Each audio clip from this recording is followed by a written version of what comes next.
Having trouble canceling an order or requesting a refund on Afterpay? I've got you covered. Welcome back to Guide with Samuel. Today I'll show you how to cancel your Afterpay order and request a refund step by step. First, log into your Afterpay account on the app or website.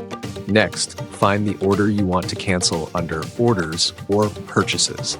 Check if the merchant allows cancellations or refunds. Policies vary by store. If cancellation is allowed, select Cancel Order or Request Refund within your order details. Follow the prompts to complete the cancellation or refund request.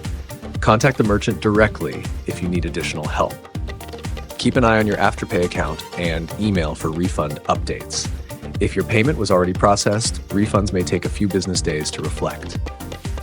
Like and subscribe to Guide with Samuel for more practical money guides. Questions? Leave a comment below. Thanks for watching.